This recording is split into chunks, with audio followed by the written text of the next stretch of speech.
And welcome to the Mark Scaringi Show. This is your place for constitutional conservatism. This is where we talk about the important political and legal issues of the day from the perspective of putting America first.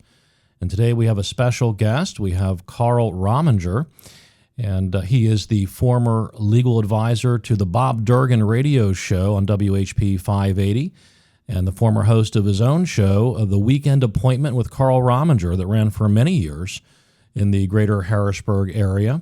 Karl is also a former practicing attorney with an office who had an office in Carlisle, Pennsylvania for many years, handling a wide variety of legal issues, including a lot of criminal defense, in which he handled some of the most high-profile cases in the state, if not the country, in particular the defense of the former Penn State football coach Jerry Sandusky. Karl then went through a few difficulties many years ago that resulted in a couple of years, kind of a vacation, so to speak, away from the rest of us in the practice of law.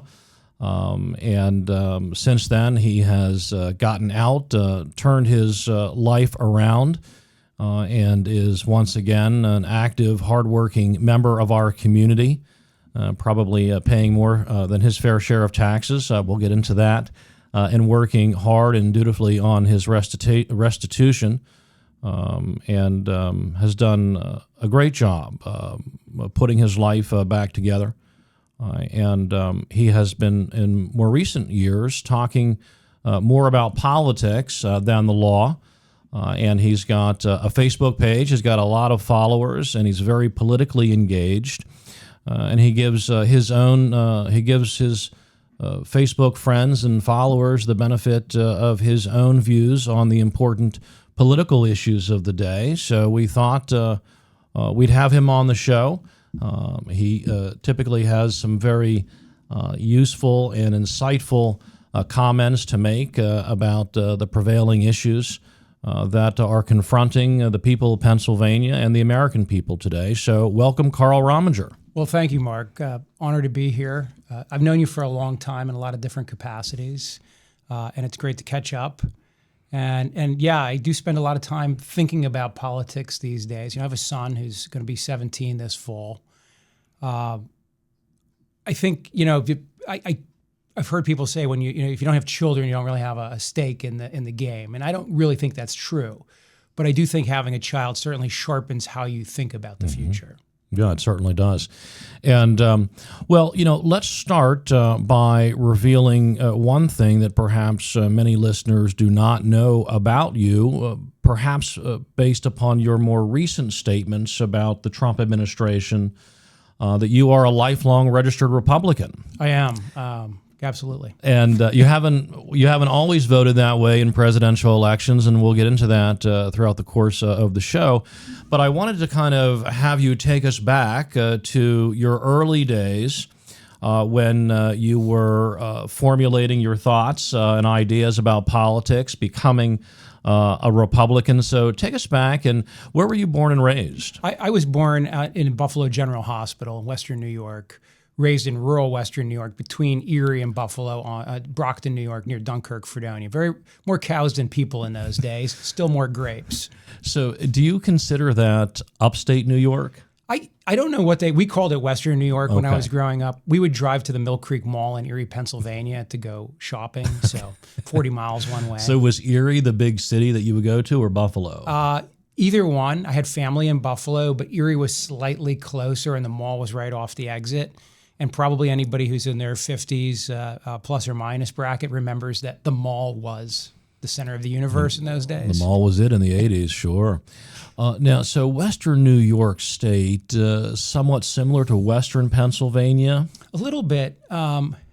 We lived on the Lake Plain, so it's all Concord grapes. So Welch's, actually, Mr. Welch lived in Westfield, New York, about 8 miles from my mom's house. Discovered how to can grape juice. So we always forget that our modern conveniences of refrigeration and canning are all actually relatively recent phenomenons in human history. And his great revelation was you can can fruit juice. So maybe more like central Pennsylvania, maybe even south central Pennsylvania with all the orchards and the fruits and things of that nature. We worked in the orchards as a kid in the grapes. So when I was 12 and you could get your first work permit in New York State in those days. I went out and learned how to tie grapes for $3.15 an hour. And it's interesting you brought up that history a little bit, just in the sense that I remember the woman we worked for, who's aptly named Mrs. Hardenberg, who would come out in the field with you and watch you work and work alongside you, and get mad if you listened to the radio while you were working because that would distract you. She said, boys, they're going to raise the minimum wage from $3.15 to $3.35 next year, and I might not be able to keep all of you. And that might be the first time that the idea of cost of employment ever even occurred to me. Wow. And so you are understanding the difficulties that small business owners deal with whenever the government wants to increase the minimum wage. Yes. And from your perspective as a laborer. Yes, as a 12-year-old laborer who was trying to get enough money to buy his first shotgun. So maybe this is the beginning of your republicanism. Maybe that's where it got its start, because you were concerned that you could lose your job if the government increased the probably state-mandated minimum wage. With New York, it's Correct. probably a good bit higher than Pennsylvania's, I would imagine. Correct. And it's funny because I think by the time I was in college, it was already up to about $4.25 or $4.50. Up in New York. Yeah, and then in Pennsylvania, the work-study program at Allegheny College, I think, was paying minimum wage, and I think at that point it was like $4.25. I'm not sure. At that stage of life, I don't think I ever tracked the difference between the states and the federal minimum wage. It was paltry either way. Okay. Yeah, but an interesting observation as a 12-year-old laborer concerned about losing his job because of a government mandate on his employer as to the minimum amount that the employer would pay him. And then older me now might also say somewhat concerned because my employer was telling me that she may have to fire one of us. Was she sincere? Well, the answer is over all the years I worked there, the same number of people came out and tied grapes every year. Well, all right. Well, but she still is the employer. She's the one who created the job opportunity for you, and she's also the one who can take it away. So, true. No, I agree entirely. And by the way, she's still alive. Does she still have her business? The family farm, so that the kids run it now. But grapes are done completely differently now. They've automated the grapes in a lot of ways, and so the things that we did by hand, a lot of them aren't really necessary anymore. And so they re-trellised them differently. So even in that little agricultural realm, what the work I did 40 plus years ago has now been automated mainly out of existence. Well, maybe we'll circle back. I shouldn't say circle back. I can't stand that whole phrase. But maybe we'll talk about that again later in the show when we talk a little bit about immigration. That may have some correlation there. But so were you working class, middle class in Western New York? My mom raised 3 boys on her own. She worked all the time and very hard. So I never felt like we went without in the classic sense. But she certainly struggled to put food literally. I'll explain it this way. When I was a kid, I remember asking to go fishing, and my mom said, "Well, I have to figure out how much gas I have for the weekend." Where did your mom work? She actually worked for the government. She became a tax assessor. Actually, my mom got a job as an assistant tax assessor in a little town. Went on to became the assessor of another town. Went on to get a degree by going to school at night at Fredonia State University, and then became, I believe, a board member, even maybe the president of the State Assessors Association. So my mom's trajectory, actually, she was struggling when we were young, and became quite successful at what she did and prominent in her field by the time I was in college. But when she was raising 3 boys on her own, she worked hard, multiple jobs, weekend work. My brothers and I were expected to help support the house. My older brother wanted financially. Right, my older brother wanted cable TV, and my mother said, "Well, if you guys want cable TV, you're going to have to pay for it because I don't have that money." Your dad not around? No, not around from the time I was about 5. So how did you find your way down to Pennsylvania for college?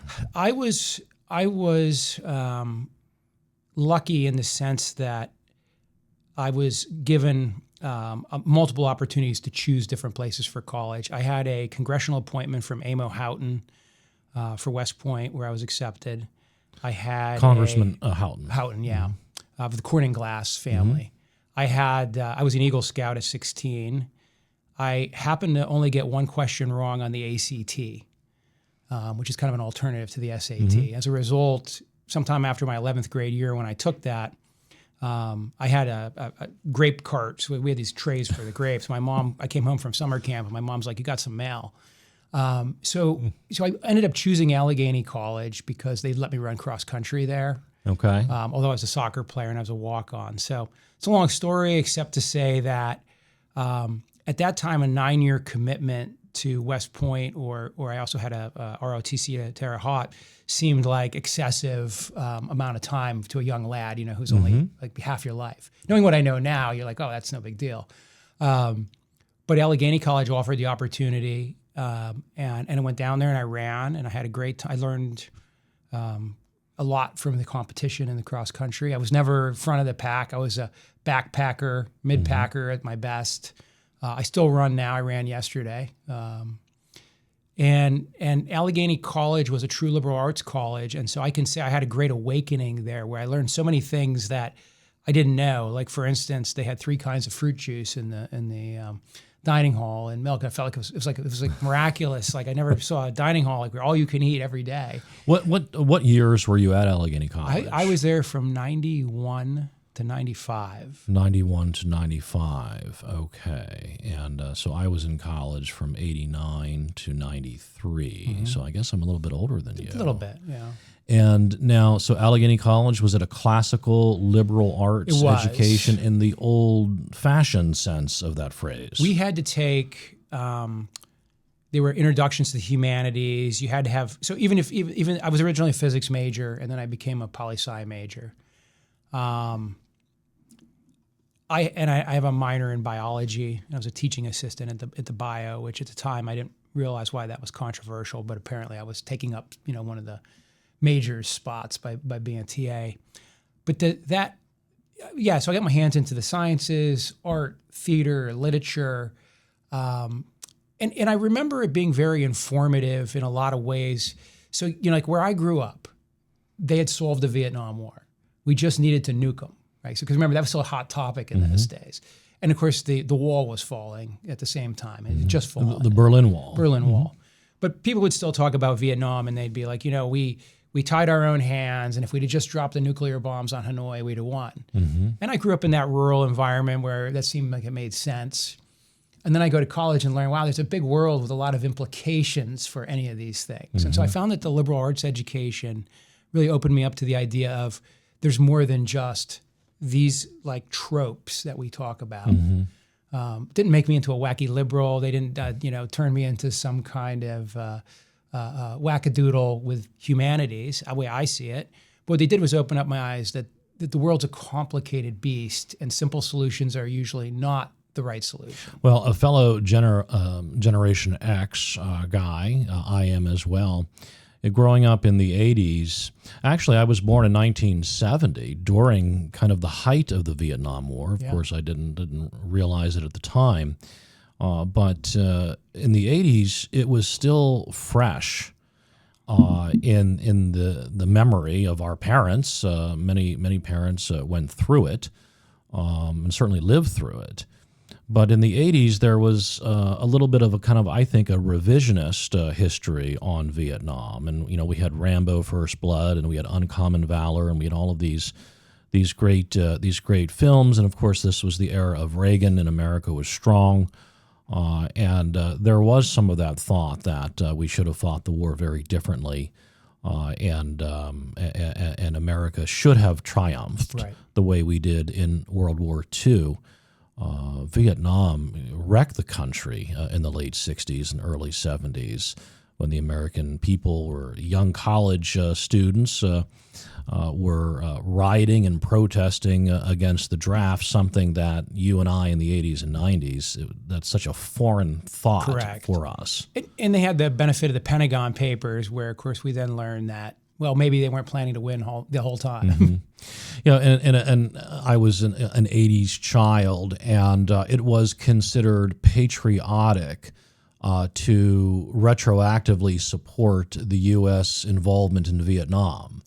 like we young Republicans in the 80s under Reagan, we viewed that war as a patriotic endeavor, a great endeavor on behalf of the United States to defeat communism.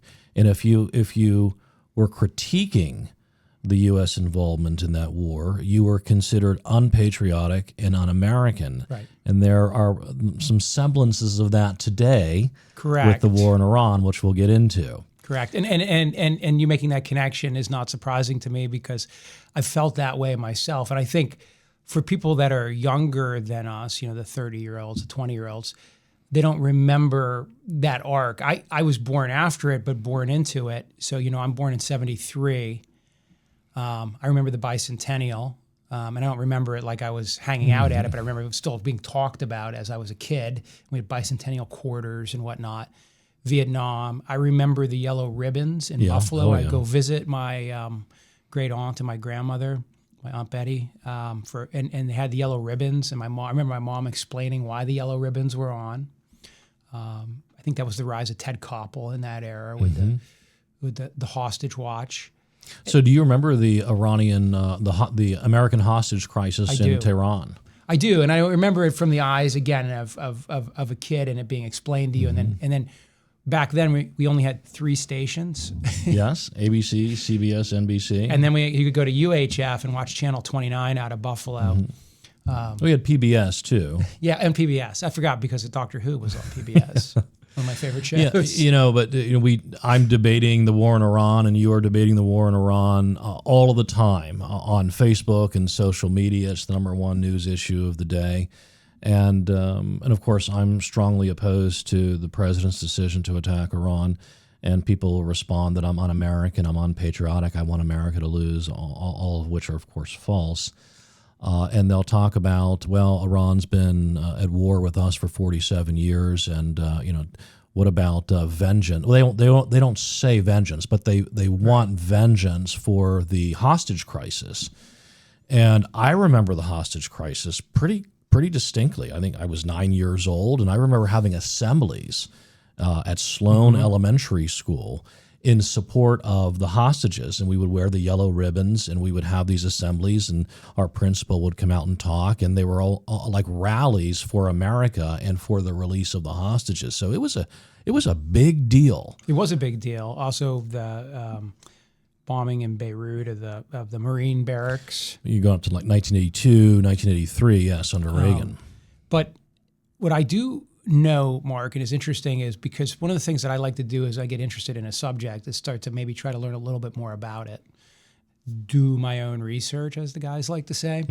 And I did not realize that we had deposed the Iranians' original leader and put somebody in place that then the Ayatollah and the revolution took over from. Mossadegh, yeah. And so our history in Iran, if we want to say, well, for the last 47 years, they've been doing this, okay, let's just go back for the last 77 years and say, what were we doing in Iran before those 47 years? Yeah, and this might be a little bit too deep for this show, but the United States supported the Shah, and the Shah was viewed as an autocrat and a tyrant by many of the Iranian people. They had their favorite, if you will, the Prime Minister Mossadegh and MI6 and the CIA essentially removed him from power, and it generated a lot of antipathy among the Iranian people to the United States and to our, involving ourselves in their internal politics. And so then I'll listen to some of my friends, I use that term to just be anybody talking on my Facebook page, who will say, well, Iran needs to get over that and move on. And that's the same guy with a Confederate flag somewhere in his house, still singing Dixie, thinking that maybe that the Civil War still has some sway on his way of thinking. And I'm not saying that's right or wrong. What I'm saying is that memories are long and how people shape imagery. If your grandfather was anti-American because America took out his favorite leader in his country, maybe you're going to have a little distrust of the Americans. Yeah, I mean, every action has a reaction. Every cause has an effect, and sometimes we forget that. And when the United States and our CIA, they're using the embassy in Tehran to foment riots in the streets of Tehran, where innocent Iranians are being killed, there is going to be some resentment to that building, and thus the building gets surrounded and stormed. It's not rocket science, right?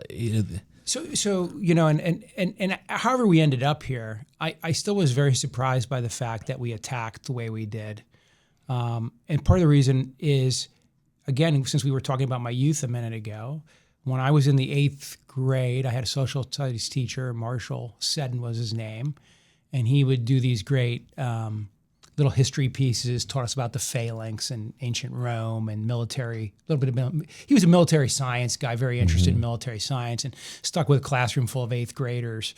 So he had to, dumb it down a little bit. But even in dumbing it down, I remember him spending at least an entire unit on the Strait of Hormuz and how it was an oil choke point and how anything we did over there was very tricky because of that. And so I feel like with all the power and all the knowledge of the federal government, we somehow stumbled into Hormuz and said, how could this happen? We didn't know this would happen. But my 8th grade social studies teacher 40 years ago, give or take, sort of knew it was going to happen. Well, and we're going to get into that later. We're jumping far ahead of my little script here. But I want to get back to just a question, and that is, you're at Allegheny College in the early to mid 90s. Yes. Today we talk about wokeism. It has been so pervasive on American college campuses for a long time now, and there is a decline in enrollment among young men. Yeah. Some young men, or many young men, just don't want to borrow hundreds of thousands of dollars to be indoctrinated in wokeism at our finest universities. What was Allegheny College like at that time? So there was certainly a perception, I would say, by myself and others, that multiculturalism, as they called it in those days. Oh, remember that phrase? Yes. I guess that's diversity today. Yeah, but multiculturalism was it. And the need for affirmative action. And we saw it because the school would disproportionately give student government money to certain organizations over others.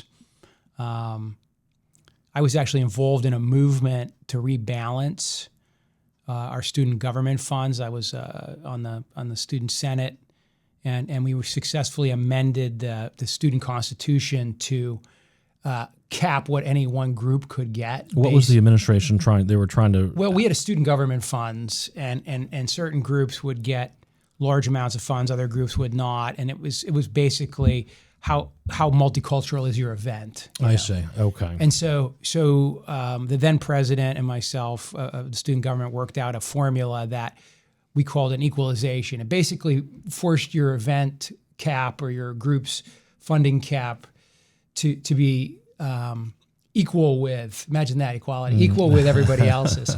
So that to way the dime.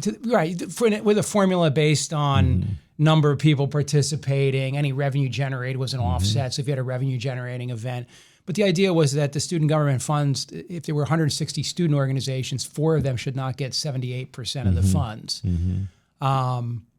I don't know if that's still in place these days or not, but we passed it not only as a bylaw, but we made it a constitutional change. It would have been hard to do. So yeah, I was active in that. We were politically active. I had a group called Concerned Allegheny Students, CAS, because they were trying to rejigger. What were you concerned about? Student loans. They were going to reform student loans. So this is interesting, right? So you're the president of the College Republicans, and you're running the group who's fighting to keep. When you say you, so you were elected president of the College Republicans. Yes. All right. Yes. I want to ask you about that election a little bit, but go ahead with that point. Yeah. So we're running the group, however, that's running interference because Congress was possibly going to strip out some of the student loan funding. So I always say, like in my, I'm all against restrictions on data centers until the data center is in my backyard. I'm all against. NIMBY, yes. I drill, baby, drill, but please not in Florida. Right? Yeah. Drill, baby, drill, but please not in Florida. Windmills everywhere except for blocking the view at Kennebunkport. Right. Correct. And it's both sides of the aisle. But there I was, right, dutifully fighting for more government money while fighting against government spending. Very American to me. So we talk about wokeism all the time in academia today, but we had it in the early mid 90s. It was called multiculturalism. I don't remember when the term politically correct. Boy, that was a big Bill Maher. Bill Maher at the Bill show. Maher. So remember when Bill Maher got himself in trouble for saying that guy was really brave for flying into the building, and they took his show away, and then he came back with it. Now he comes back with Real Time as his new show. Okay, I do remember his show Politically Correct. Yeah, he got himself in trouble because he made a joke about basically, or in his monologue about the idea that flying the plane into the building takes real courage. And this goes to he must hate America because he said something that recognized, and I think, again, I said to you before, Mark, one mistake I think people make is they think Donald Trump's an idiot. They think Nancy Pelosi's an idiot. They think they're evil. They think they're bad. They have lots of terrible things to say about him. But they have trouble acknowledging that Donald Trump twice became president and Nancy Pelosi was Speaker of the House for how long? Neither of those roles is handed to you because you're an idiot or a doofus. You have to be doing something right to get that. It doesn't mean that I'm ever going to agree with either one of them, or it doesn't mean that what they're doing is good for the country long term. But when we don't like somebody, we tend to want to not see them as successful or as powerful as they might actually be in whatever arena it is. And so I feel like that was the same thing. Bill Maher was basically saying, by the way, don't underestimate your enemy. They have real courage. Right, yeah. Whether you like what they're doing or not. Let's go back to Allegheny College. And so you run for president of the College Republicans. Yes. Why? What was motivating you to lead the Allegheny College Republicans? Well, we had a leader for a couple of years. He went on to be a pretty successful guy. But I thought at the time that we needed some new leadership. We were coming into a major election cycle. And we had a hotly... new vision for Allegheny College. We had a hotly contested election. Did he concede? It took him a little while to concede. Did he file a lawsuit? He did not, but we did have to go see the administration to get him to turn over the book, so to speak. Okay. So he was the incumbent. He was the incumbent. So you defeated the incumbent? I defeated the incumbent, wow. Yes. What was your platform? My platform was we're going to get some stuff done around here. And did you do anything? Well, you know what? I'm always tickled by the idea that I was sitting in my dorm room one day when the phone rang, and it was Phil English, United States Congressman, calling my dorm room to check in. Wow. To see what was going on. I don't know if our listeners are going to remember that name, but he was a congressman from northwestern Pennsylvania. Took Tom Ridge's seat. Yeah, brilliant guy, very smart guy. A policy wonk. Yeah. Not a classically beautiful man. A little on the larger size. Yeah, but so smart. And our Congress needs people like him because we have so many what we'll call expert politicians.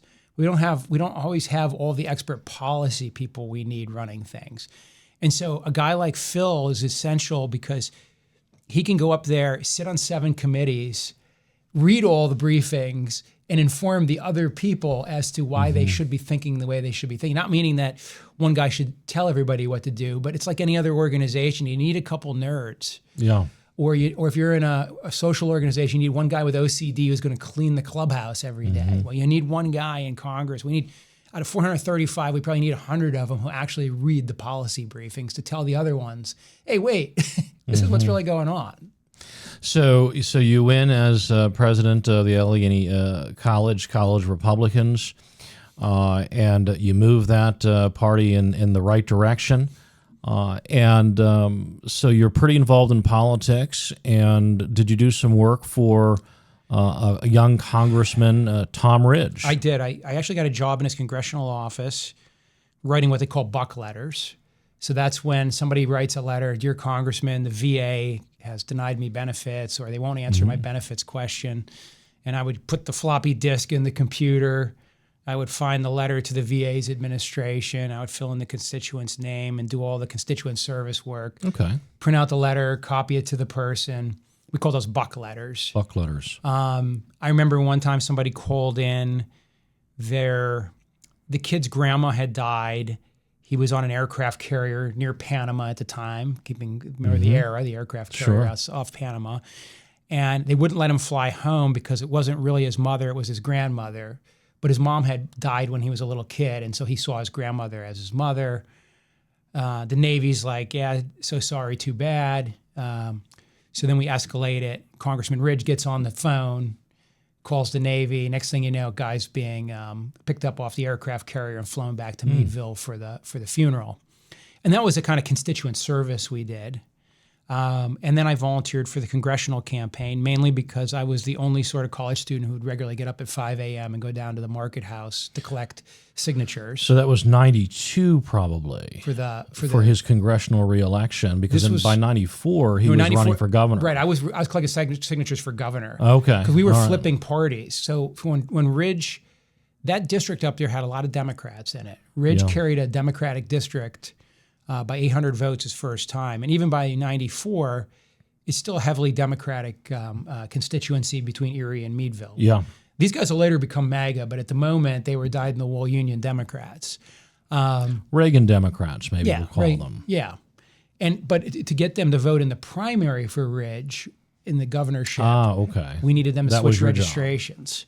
So I would be at the Meadville Market House dutifully explaining to punch clock guys that if you want to see this guy, Tom Ridge, that you know and love as a Republican, as governor, you're going to have to get in on the primary because this other guy over here, he had a real horse race in the primary. I can't remember who that was. Yeah, I don't remember. So that's the spring up to April of 94. By May of 94, I had left my job as the manager trainee of the Credit Bureau of Pittsburgh. Okay. To volunteer on Congressman Rick Santorum's campaign for the U.S. Senate. Who I really like Rick Santorum. I hate Rick Santorum's politics, but I really like Rick Santorum. Well, I was traveling all over the state then in the summer of 1994 and the fall of 94, trying to get Santorum elected to the U.S. Senate on his campaign. And we would go up through Crawford County, and that was considered God's country.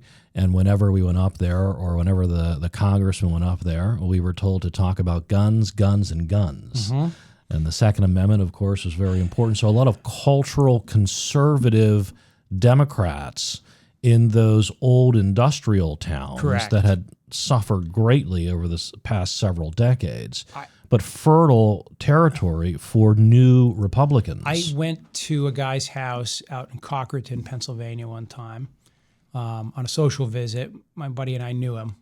He was the captain of one of those militias out there, and he'd put a new flagpole up outside his house. And he was showing us his new flagpole, and he had 3 different rods that he could put a 10-foot, a 20-foot, or a 30-foot flagpole interchangeably into a base. And of course, we asked him, we're like, okay, well, why do you need 3 flagpoles? And he said, well, listen, sometimes I think America's in the right direction, so I put the 30-footer up. But when I'm a little mad at my country and I feel like the politicians are taking us in the wrong direction, I put the 10-footer up. He said, because you can always fly a flag at the top of the staff. He's like, but I can adjust the length of the staff based on how I feel about government at the moment. And he was in his basement all day working on guns. He was the captain of a local militia. That was that area. And the man had 3 flagpoles, so he could let you know how patriotic he felt on any given day. And Ridge won for governor, and Santorum won for the Senate that year. Yes. Two different offices, obviously, in different races. But I can remember fast forward to 2016, and I was at a hotel here, the Radisson, Penn Harris here in Camp Hill, and for a Republican victory party for the presidential race, and they had me on television, and they were asking me to predict the outcome of the race, and I was saying Trump's going to win big. Trump's not going to win big, but Trump's going to win. Yeah, mark it down, write it down. Trump's going to win, and because I was so involved in Pennsylvania. Trump's going to win Pennsylvania, I was saying, and Trump's going to win the election.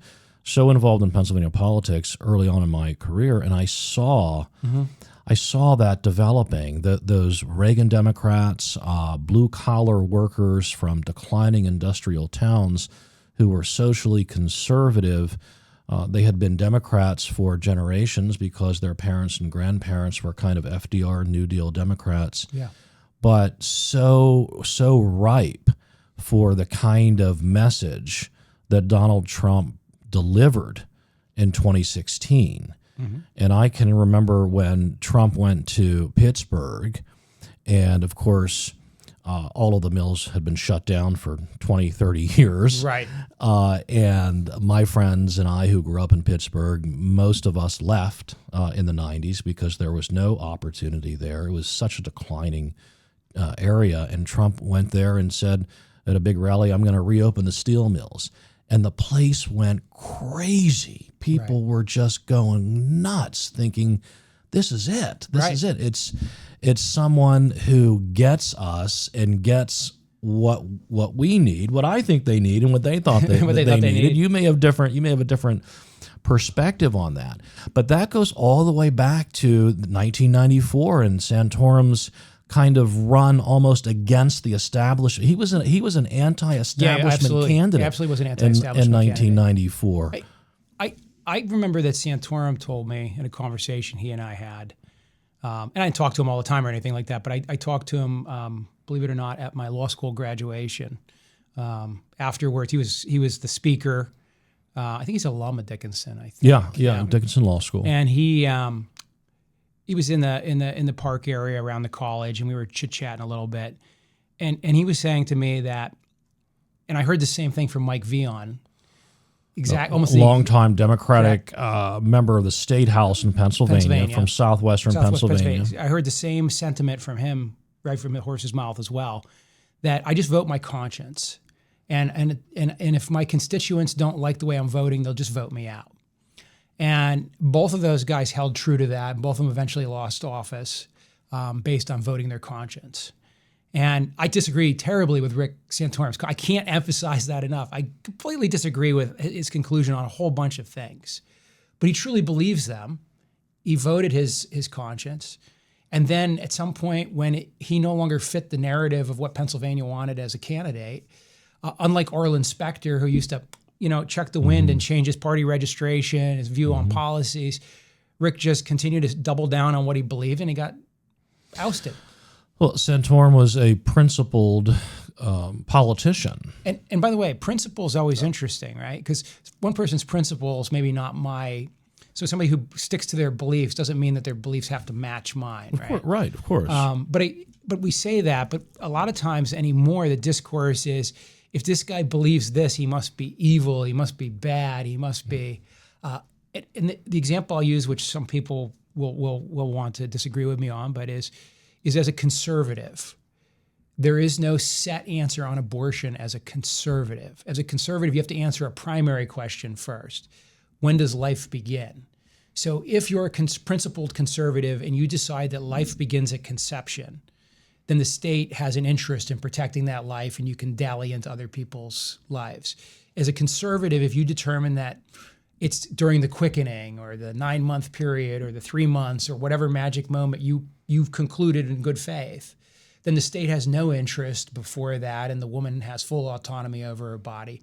And my point on that is, if you're a principled person, you can reach very different conclusions than somebody else with similar principles based on how you answer the underlying factual questions. That sounds like a lawyer, right? It does. But a lot of times people don't realize that conservative views don't necessarily come with a position. They come with a framework for reaching the position. Yeah. Good way to think of it. And so part of my problem is that the current populist view that a lot of Republicans espouse no longer have a structure to them. It's just, our guy said this is what we should do, and so nationalizing Intel is a good idea. But under what conservative framework could you reach that conclusion? Under a national security one, you certainly could reach the conclusion that the government may have to occasionally nationalize an industry. But if it's just my president, my dictator, my king, the one man who can save us all, whatever that structure is, that's not conservatism. Anyhow, I digress. Well, that's all right. I'm gonna try to pull us back to the timeline here, and and talking about a young Santorum. Actually, you went from Allegheny College, then to Dickinson Law School. Correct. Straight through, and graduated in '98. So you graduated 1998 from Dickinson Law School. So that's still Santorum's first term. Yes. And Santorum was your graduation speaker. And you had a little chat with him. Yeah, and somewhere on my Facebook, there's a picture of me holding a cigar talking to Santorum. Okay, in 98. In 98. And so he's telling you that he votes his conscience, and he recognizes that if enough voters of Pennsylvania change or embrace a different view of politics. He's not changing. He's not changing, and he'll be out. Yes. So he recognizes that, and he recognizes that he's not going to change his principles in order to secure his reelection. Mm-hmm. And I would pose the question: isn't that something we want in our politicians? Because then we know what we're getting, mm-hmm. we know who we're voting for, and we expect to get what he told us he was all about. Right. Yeah, I agree with that. You can always make the contra argument, which is obviously if facts and circumstances change enough during the 6-year term that we would hope that he would vote a certain way differently. Mm-hmm. But again, that just goes back to me thinking if people have a framework, if it's more about if it's less about a particular issue and more about values and framework, then I think what you're saying always stands, mm-hmm. right? Because at least we know what we're getting. And by the way, in an ideal world, the power of incumbency wouldn't always shield these guys from their mm-hmm. crappy votes. Yeah, and through experience and trial and error, you can change your mind about something you thought you formerly thought very strongly about. I'm thinking of Patrick Buchanan. You may remember Patrick Buchanan running. I'm thinking about Donald Trump we're going to get there. Going to the golf course. We're going to get there. We may need more than an hour because I got to speed this up a little bit. I'm so verbose. I apologize. But it's a very interesting conversation to me, and I'm trying to stick to this timeline, and I'm digressing now. But talking about Pat Buchanan ran against George H.W. Bush in the presidential primaries in 1992, and he did very well in New Hampshire. And he was talking about his evolution. I don't know if he was doing it then or later, from this kind of pure free trade, capitalism über alles, right. The way he was when he was younger. He was an editorial writer for the St. Louis Dispatch or something like that in his younger days. And of course, then, he was a Nixon aide. He was in the Reagan White House as a communications director. And when he was campaigning in New Hampshire, and he was seeing all of these closed textile mills, and he was going to these events, and blue collar laborers were coming to him and saying, "We're out of work. They've closed the textile mills down. Mm-hmm. They've shipped it to Southeast Asia." Mm-hmm. He had kind of a reawakening or an awakening. And he kind of started, the process, I think, had begun earlier, but really rethinking some core Republican principle about, unfettered free markets and really free trade is really what I mean. And he became a protectionist mm-hmm. on trade. And he was reacting to the economic situation that he found on the ground that people were actually living. And so he changed his thought about what was the right trade policy for America. Is that a principled politician who's changing a political principle based upon the reality as he saw it on the ground? Yeah, I think that's a fair way of describing that. And also basing it on real information, not And again, what's real information? I don't know. This day and age, it's hard to keep track of everything. But that's also, by the way, why it's important our government continue to maintain real statistics on things mm-hmm. and be very transparent about what's actually up or down, because people have to make very important decisions and even doctrinal decisions over time mm-hmm. based on. Yeah, I mean, you can disagree with Buchanan's trade policy. When I say Buchanan's, it's very similar to Trump. Right. Trump basically took the Buchanan playbook on trade Which and immigration. Trump was hammering since the 80s, by the way. No surprise on his trade policies. So, and this is no surprise to my listeners, and I mean, I said it publicly repeatedly in 2015 and 2016 when I ran for a delegate to the Republican National Convention as a Trump-endorsed delegate. People were saying, what are the reasons why you're supporting Trump? And trade, immigration, and foreign policy.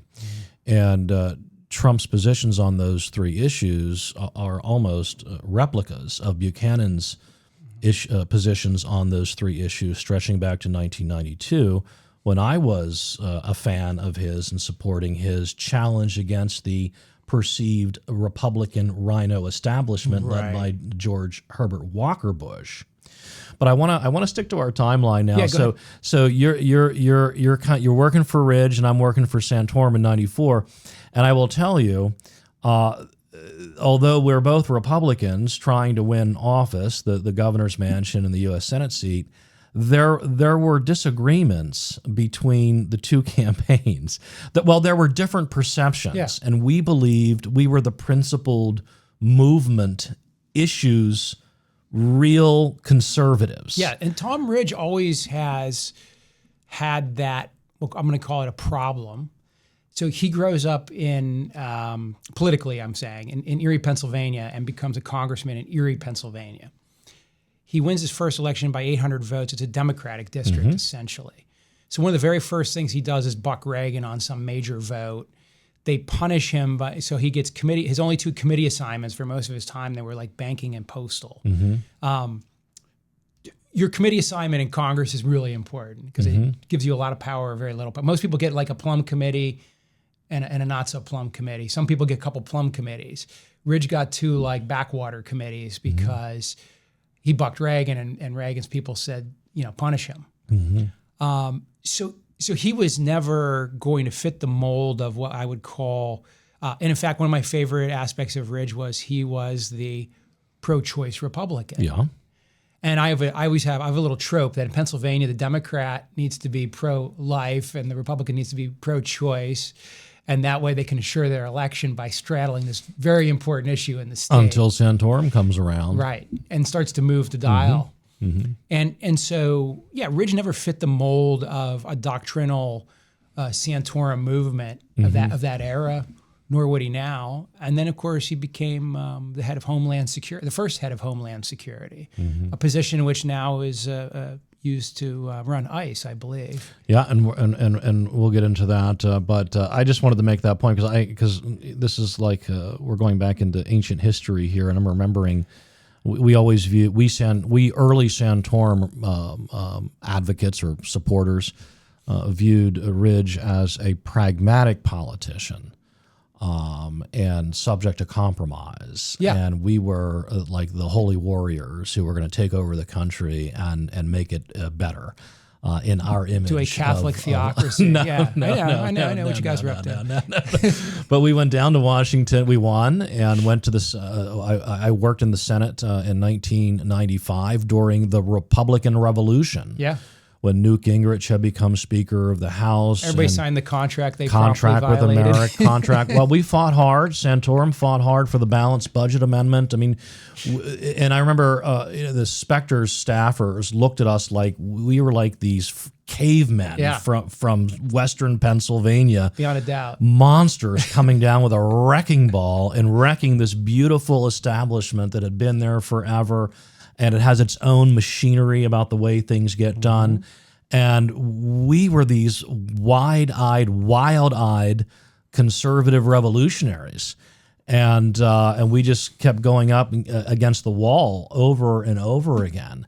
But you had in 2016, you had a lot of like 1994 and 1995 all over again. Right.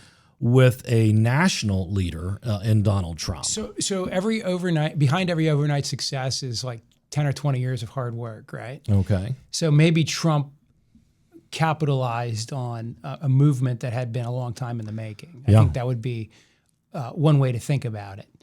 Other people will say, no, Donald Trump showed up and through sheer force of will won the presidency. I think through sheer force of will got himself the candidacy, but then rode that movement in. We're going to get to that movement. Where I'm almost there. I'm going to fast forward you now. Okay. You graduate from law school. You go into the private practice of Yes. law, and you're diligently working away on your cases there for many years. And probably you're keeping your head down and you're focused on And the practice. when you're building a business, I mean, there's a couple ways you can do it. You can have a strong political stripe. I know some other lawyers historically who simply attend a really large church every Sunday as part of their marketing. But the point is, you can.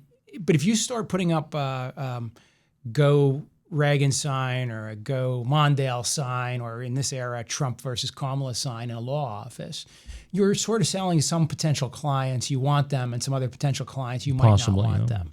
And so in that era, when I was starting my business, I was very focused on the practice of law, the clients, and the politics was very irrelevant to the meat and potatoes law, if that makes sense. Well, I want to fast forward now to 2008, Yes. the presidential election.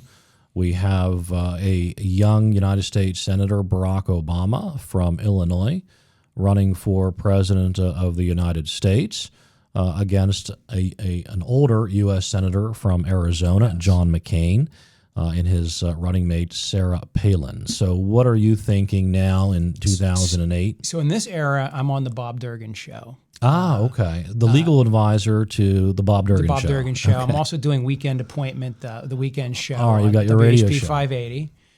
And I remember because I started filling in for Bob on a pretty regular basis if he had a day off or went on vacation. And so I remember calls were so when you're doing talk radio, when the calls are slow, you got to slug it up a little bit, heat up the topic. Okay. So I Say something controversial. yeah, or just like an opinion that might be a hot take people don't like. And I basically gave a hot take that Sarah Palin was a twit and it was a terrible choice for McCain. And that just, the dashboard lit up for the next 3 hours. Didn't go over well on WHP. They were yelling at me, how dare you? And of course, then at some point, because I loved Bob, and Bob asked me a direct question on the air, who I voted for. Mm-hmm. I told him I voted for Obama in the election. And Bob went insane. Now, this is a former president of the Allegheny College, College Republicans. Right. Correct. But my explanation, and by the way, I see somebody on the feed on this had actually commented like, oh, you're bringing that guy on, he voted for Obama. The Republicans had just controlled the House, the Senate, and the presidency under Bush.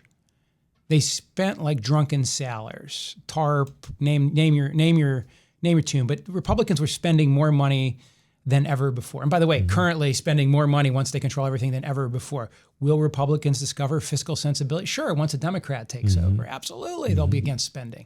Right now, the debt's going under Republican watch. Editorial there. Well, historically, you're talking about the Wall Street crisis, the mortgage crisis, 2007, 2008. So there's a lot going on. The massive government bailouts of Wall Street investment banks and mortgage companies. But also Republicans were easily, the conservative, and you can prove me wrong, but I don't think you can actually, that anytime the Democrats control all three or the Republicans control all three, the taps flow mightily to whoever they happen to serve. And austerity only becomes an issue when you're in the minority. And that is true of both parties. And anybody that claims otherwise, I think, is only kidding themselves. Now, there were some mega heads out there just exploding. So you were upset with the massive spending of it was a protest vote to send a message to the Republicans that it's time to get your house in order.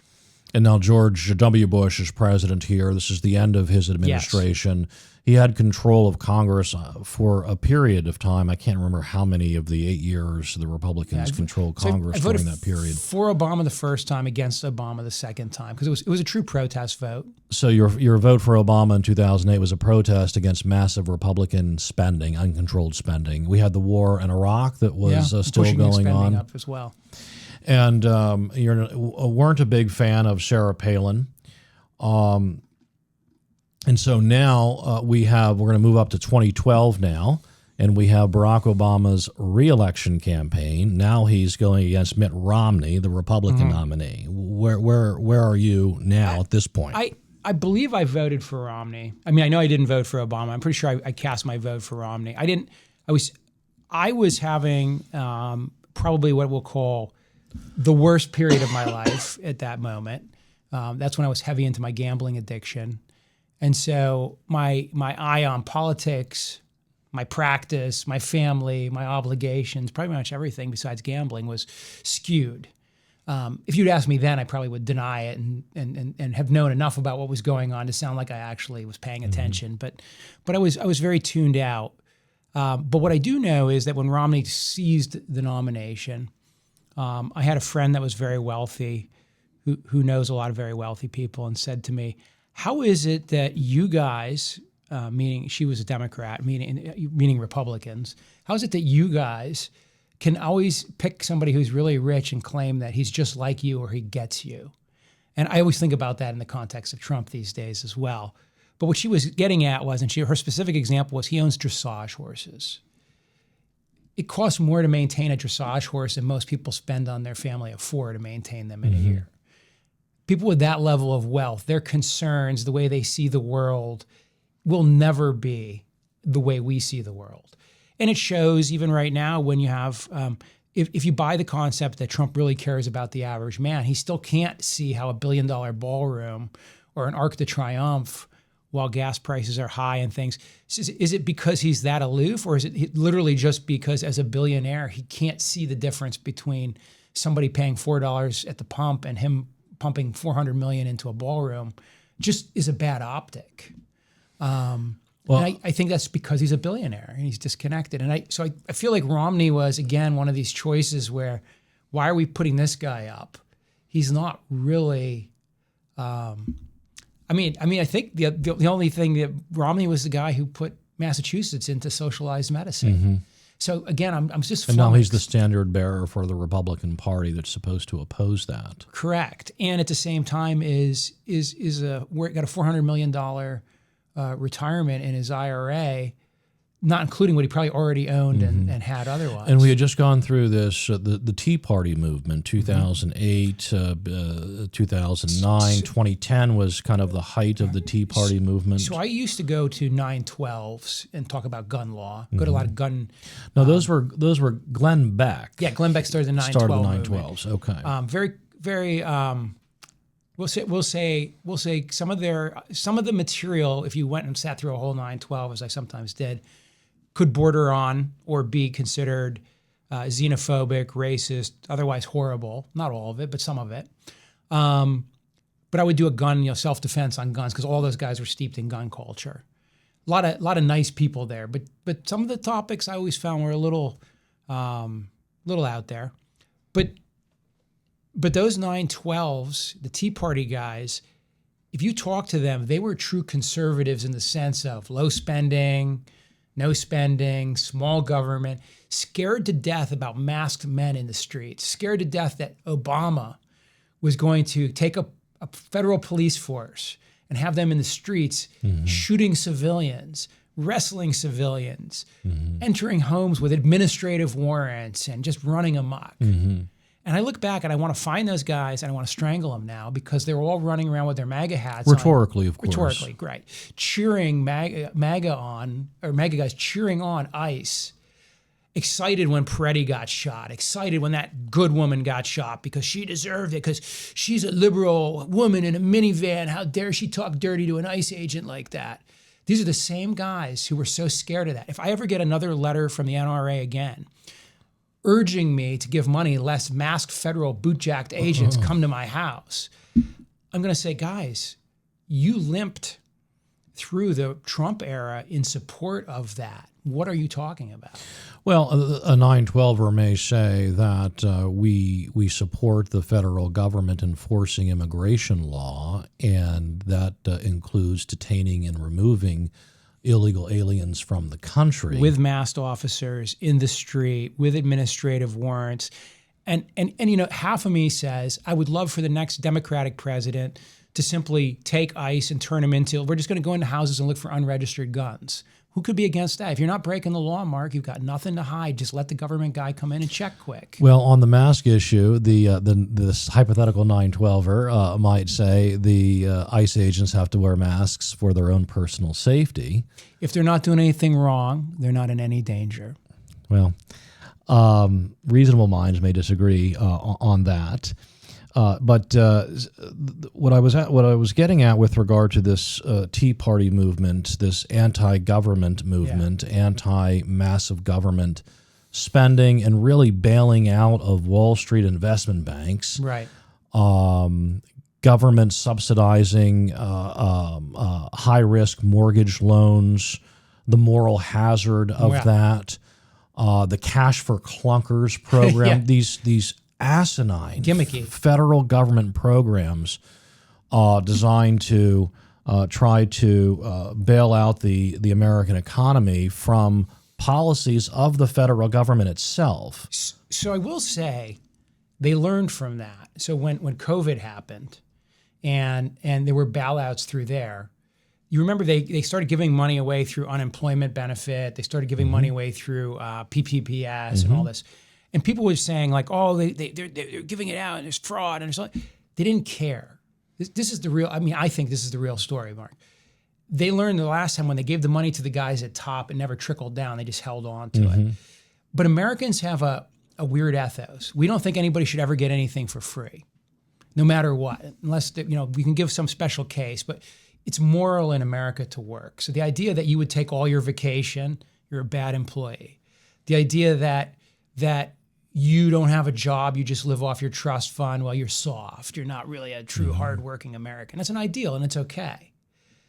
When we get to the age of AI and abundance, when nobody can have a job anymore because the machines are doing everything, and you got to be on universal basic income, the Europeans are going to say, hey, this is great. I can take more vacation, and the government's going to pay more of my rent. Here in America, we're going to have major upheaval because we equate work with morals. And so what they were doing was pushing the money to the bottom.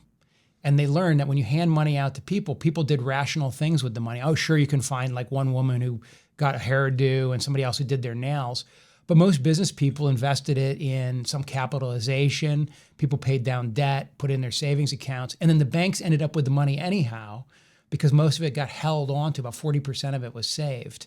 So I feel like the Trump government with their bailouts and then the Biden government with their bailouts, both of whom spent a ton of money bailing out COVID, did a lot better with that money than we did in 08 and 09 when we gave it to the big guys at the top. Pushing it into the bottom, the big guys still get their hands on it because that's where our money is. It's in a bank account somewhere, it belongs to the big guys. Are you concerned that the Trump administration's bailout of the economy caused by the state governments early on with the support of the Trump administration shutting down businesses and closing down the economy, are you concerned about the irony involved there? There is a lot. And listen, it's not simple. What I like to point out, because I get the whole Fauci thing going on right now. He's the most evil man in the history of the world, according to some people, and the savior, according to others. The reality is, just like inflation, it was happening everywhere. So governments around the world shut down. China did probably the biggest lockdown. But all around the world, all kinds of zaniness were happening. Inflation was high everywhere the last few years. Gas prices are high everywhere right now. That might be Trump's fault for the war, but my point is we tend to view as Americans what's happening here as happening here. And even though we can watch the news and see it's happening somewhere else, we think that what we're, it was Carly Simon's song about William, was it Beatty, the actor? You're so vain. You think the song's about you. We tend to view all economic things, all lockdowns, all policy things as happening here in America. But yeah, it sucks that the government had to spend all that money, and it sucks that there was a terrible reaction. What I fear most actually is the next pandemic. If COVID had been a little bit different, a little deadlier, let's say it killed, kids between the ages of 4 and 12 at a high rate, would lockdowns have made sense? Absolutely, 100%. It didn't, right? It turns out maybe we caused more harm to the kids.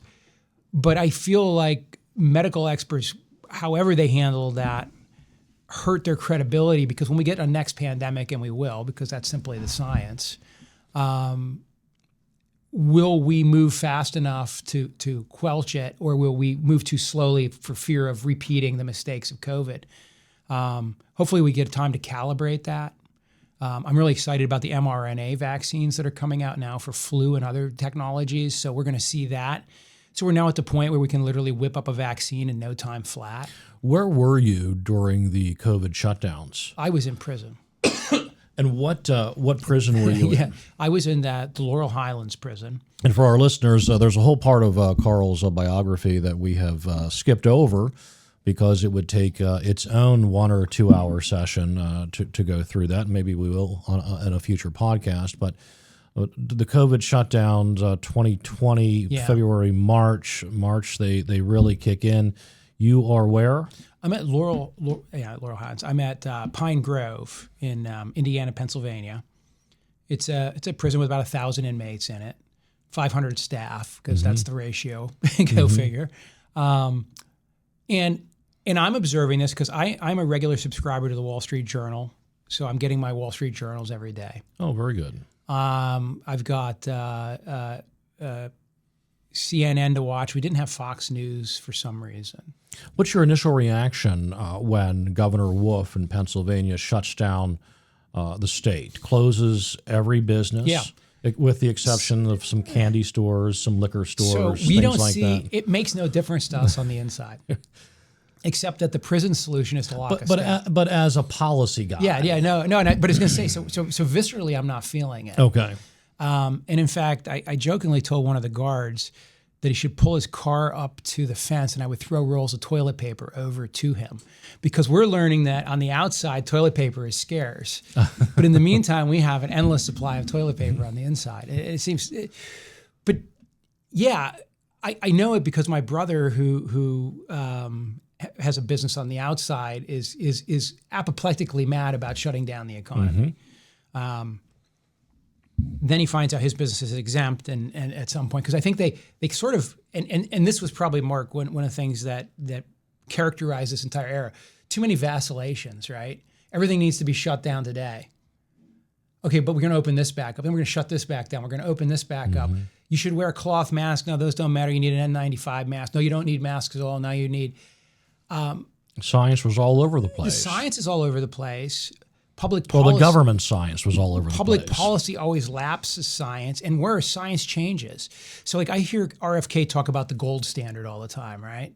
The gold standard doesn't really mean a whole bunch, except that this is the current best test or the current best state of the information.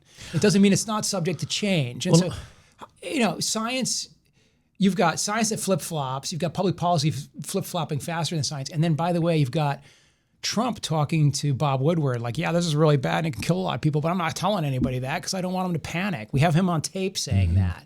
So at the highest levels, everybody's lying about everything. Right, yeah. We've got Fauci and the Surgeon General saying masks are useless one day, and then all of a sudden they're all over television saying everybody has to wear a mask. It's going to stop And Trump's the transmission. greatest triumph is Operation Warp Speed, bringing mRNA vaccine to the surface as quickly as he did. I thank him for that. You would view yourself as a civil libertarian, yes. I would imagine. That is a very good description. Okay. Because I'm listening to your criticism of some of the tactics of the ICE agents and your concern for the civil liberties of those who are subject to those tactics. Our founding fathers created a Bill of Rights and a Constitution and a separation from a king, King George, for a reason. They distrusted government. My 9/12 friends, my MAGA friends, whatever they want to call themselves these days, who think that a masked ICE agent is doing God's work, are inviting the government into their bed. And then so you're making a slippery slope argument. It's not just a slippery, it's the reality. You let the government do these things today. What tomorrow, so you're a gun guy and you're all excited about guns and you hate immigrants and brown people or whatever it is you're afraid of. Now the next president comes in and he retasks this national secret police force with all their little databases and their well-worn masks to investigating gun crimes. And sure, they're using warrants that aren't so solid. And sure, But most people aren't worried about it because they're law-abiding gun owners. And so just because some guy in South Dakota had task force knock down his door, I have nothing to worry about, right? Then the next president uses this same one to pick up dissidents. Well, they decide that Opus Dei, that evil Catholic organization, is a little too conservative and it's doing some stuff we don't like. So they start knocking down Opus Dei doors. Well, they don't like some left-wing Green Party thing, so they start knocking down those doors. But they got to wear masks for their safety, Mark. We can't have accountability. Just trust us. The people that are disappearing are fine. We're not accidentally sending citizens or holding Native Americans in a jail anywhere. We have reams and reams of people who've been attacked by these nameless, faceless, masked agents. And the government's simply going to say, well, we don't know who was there that day. There's no badge. You can't give us the badge number.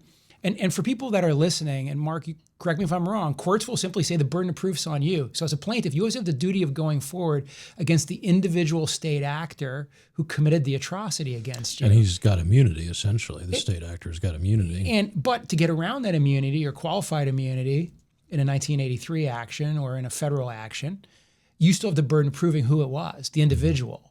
If the government says, we're not sure who the individual was, how will you ever prove who the individual was? So they're creating a task force of secret government agents who have zero accountability to America, Americans, or the states. And you may like what they're doing now, and it's fun to watch them drag the brown people around because that's your twist. Great. Wait till you see what the next president you don't like does with it. Well, I was what I wanted to do is ask you from your civil libertarian perspective what you thought about Governor Wolf's closure of the businesses in Pennsylvania. Yeah, no, it's so like everything else, it has to be viewed through a framework. I always say it this way. I should be allowed to have a car with no brakes. That should be my personal decision. Why does my car have brakes and why must my brakes pass inspection? Whose idea is that, Mark? And why? Well, there's a theory that if my car has no brakes, I might hurt myself, but I could hurt others or damage other people's property. And so courts come in, legislature comes in, governor comes in, and everybody in the world with their red cap on or off, whether you're MAGA or not a MAGA, you think having brakes in your car is a good public policy. So it seems like when we agree with the need and it's sufficient harm being prevented, we're all okay with brakes being required in cars. I mean, if you guys want to post on my Facebook page which one of you is okay with no brakes, please do. I want to know.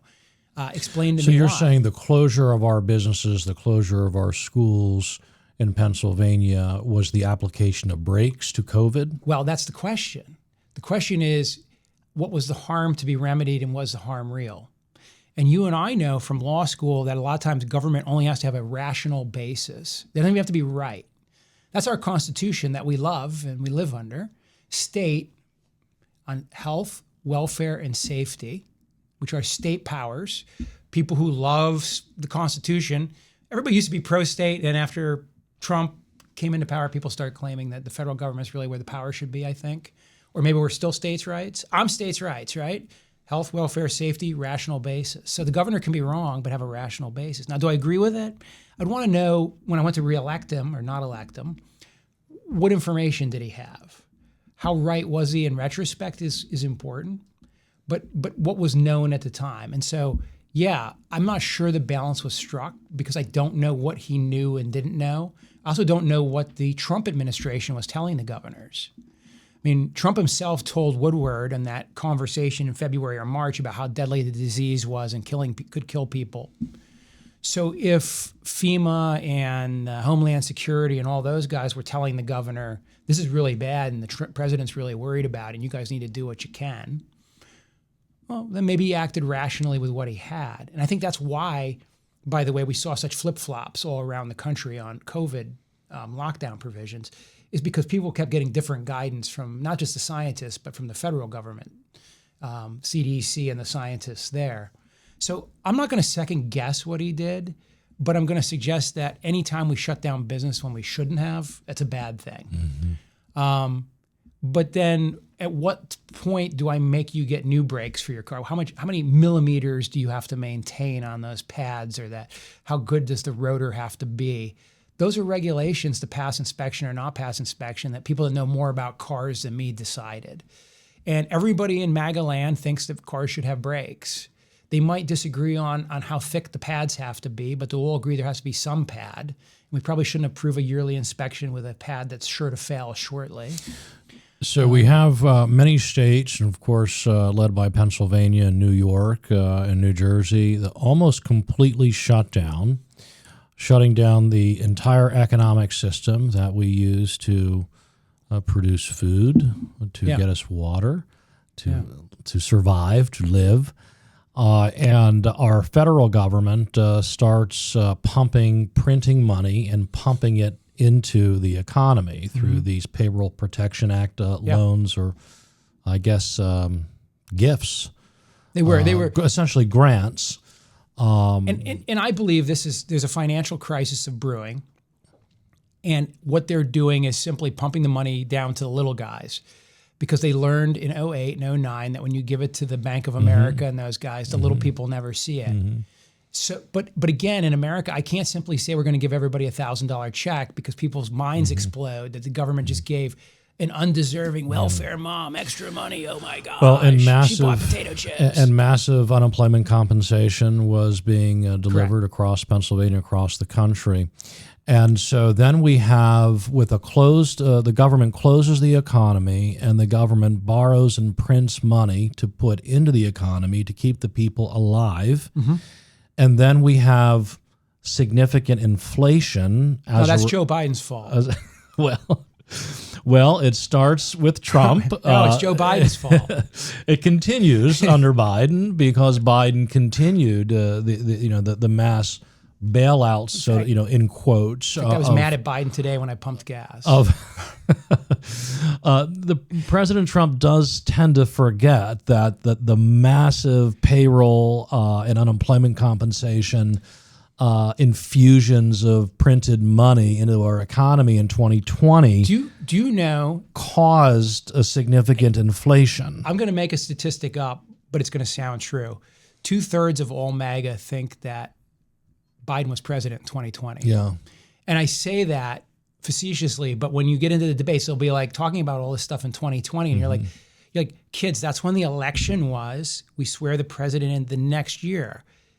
So in 2020, your president was still Donald Trump. Well, I'll tell you, I was, when Governor Wolf announced his shutdown of all Pennsylvania businesses, including mine, including this business right here, this room where we are. Have you sprayed it down? We sprayed it many times to no effect. It had nothing to do with countering the spread of COVID, but we don't want to get into all of that. I immediately sued the governor. I don't know if you remember that, but I was the big case in Pennsylvania. And we sued him in the Pennsylvania State Supreme Court directly. And then we also went into the federal district court here in Harrisburg. And it was very difficult the whole way. We were confronted with... You were confronted with elderly judges who were very worried about the COVID. So one judge who... I'm 82, what do you expect? Who I won't be named, he was in his kitchen. It was all remote. Everything was shut down. He's like wrapped up in a shawl, and I'm thinking, oh, God, we are never... I'm in the target demographic, Mr. Scringy. We are never going to win this case. Oh, my gosh. But I was going up against all what I will deem fake science and really fear and emotion. I'm not sure law and reason and rationality had much to do with the case that we ultimately lost. It was really just fear and emotion.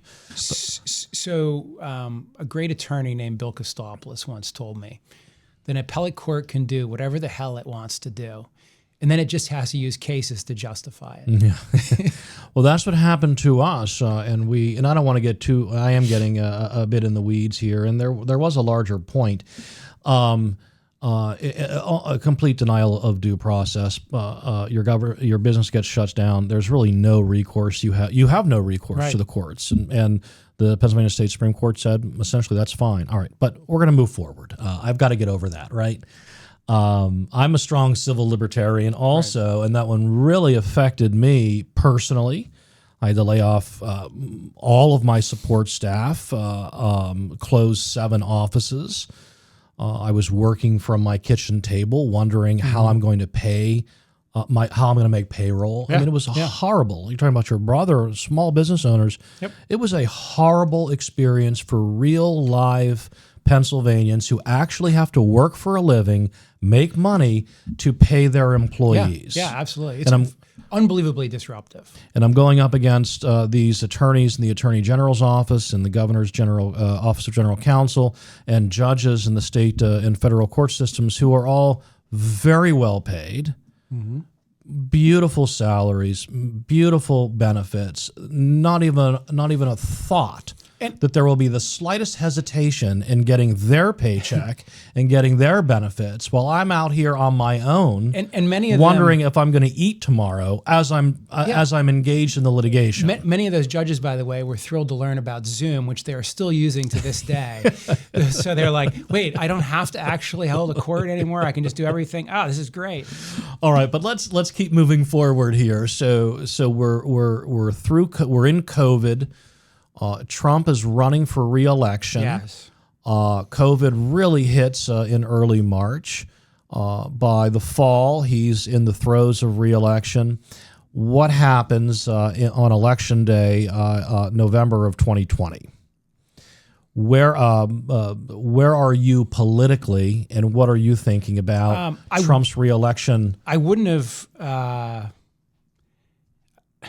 voted for Trump at that point because I felt like I was watching him on TV I'm watching a lot of TV in this era, and I'm watching him on TV on a regular basis. I'm watching Governor Cuomo talk like an adult on TV, whether he's right or wrong. And I'm looking at the comparison, and Trump seems to be all over the map on COVID, which, by the way, I think is fair to say. Remembering it, Trump is quite often all over the map on all different issues. He tends to speak from the hip or the gut, which means he has no consistent messaging. And I think in an era like COVID, that was a problem. On the other hand, I'm not really a big Joe Biden fan. Fortunately, however, I don't have to vote this time around because I don't have to make the decision. So I have I get to armchair quarterback it and simply say, well, I don't like either one. Well, I'll tell you, I was pretty disappointed with President Trump's reaction to COVID. Had I been president or governor, had I been president at the time, and I would have actively advocated the states to keep their businesses open, to keep their schools open. I would have considered using whatever executive and federal power and authority I had to ensure and protect the constitutional rights of the American people. We got a little bit of that. Bill Barr, Attorney General Barr at the time, there was some talk that the Trump Department of Justice would assist people like me who were suing the government for these shutdowns because, in my view, a gross violation of our constitutional rights. But that never really came. There was nothing there. There was no there. And I'm also a believer in that elections and things are quite often decided by external circumstances. And so I think Trump ultimately lost partly because of COVID, good or bad. In other words, there was just so much disruption.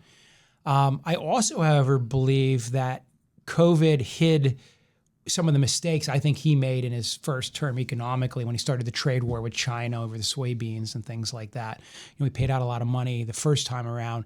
That all got forgotten because I think when we fast forwarding to the last election when Trump won, people were remembering the Trump economy as the before COVID economy. Things were pretty good. Under Obama, fracking grew from we went from producing 5 million barrels of oil a day to almost 13, and it continued to go up under Trump and continued to go up under Biden.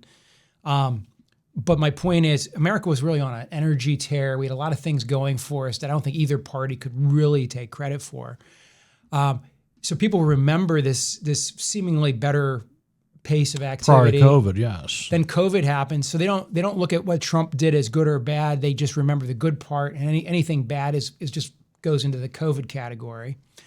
So when he's running again the next time, I don't think people are being very rational about. They're hating on Biden about the inflation. You're talking about 2024. Yeah. Yeah. So 20 and we're going to get there in a second here. And I'm looking at the clock. We're a little bit over, but that's fine.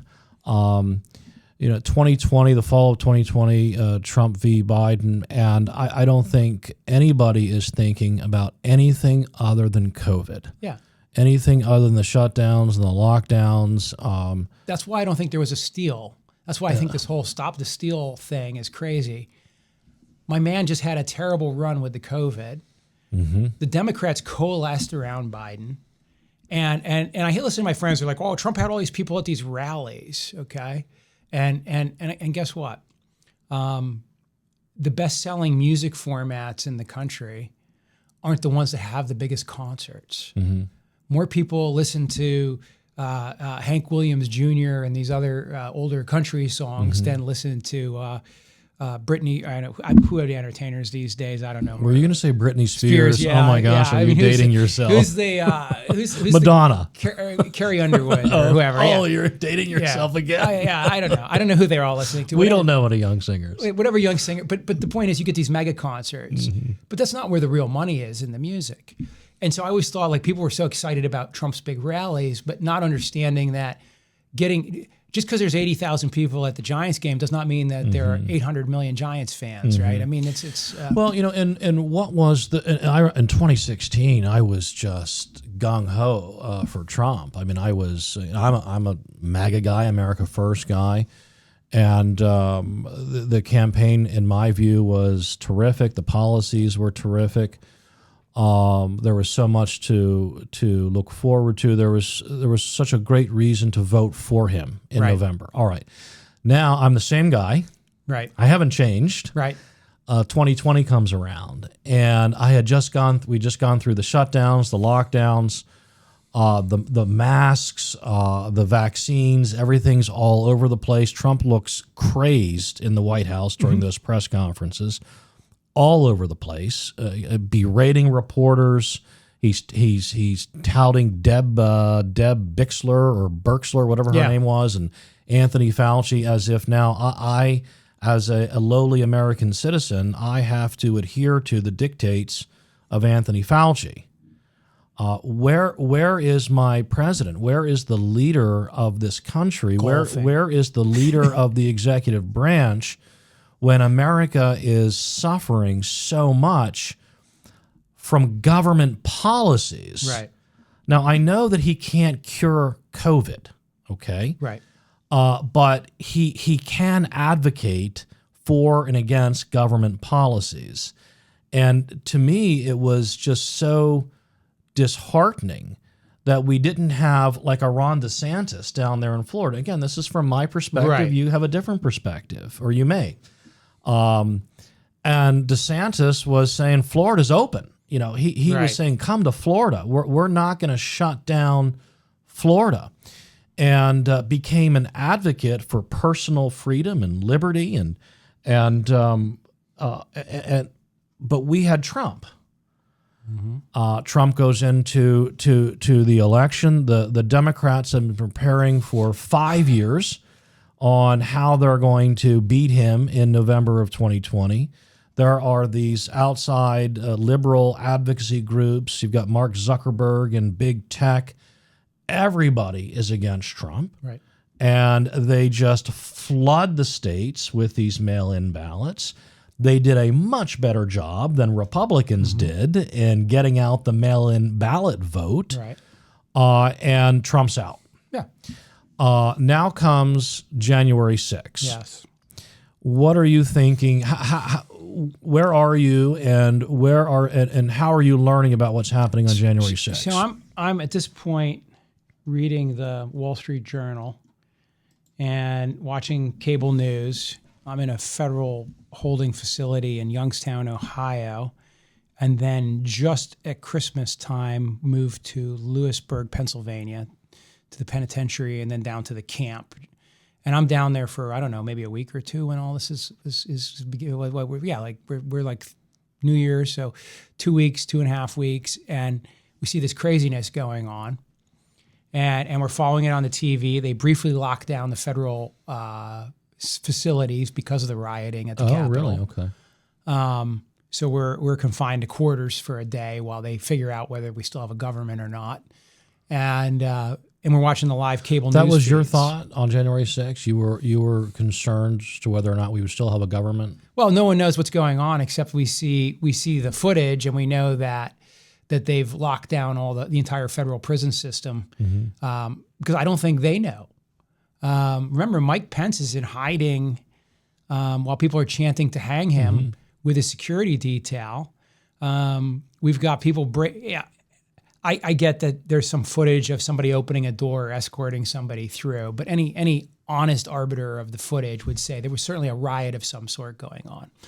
And how good Americans conclude that it's okay to defecate inside. I'm sure that was the FBI plan. I know you guys have a whole explanation for this. Listen, a bunch of nutbags went down to hear Trump speak. A bunch of nutbags went over to the Capitol and ran in there, and there's just no other way. You can't whitewash that out of history. If Trump hadn't held that rally that day, and Roger Stone and his other sneaky operatives, who may have been acting with or without his explicit authority, had not rallied the troops to invade the Capitol, we probably wouldn't have had it.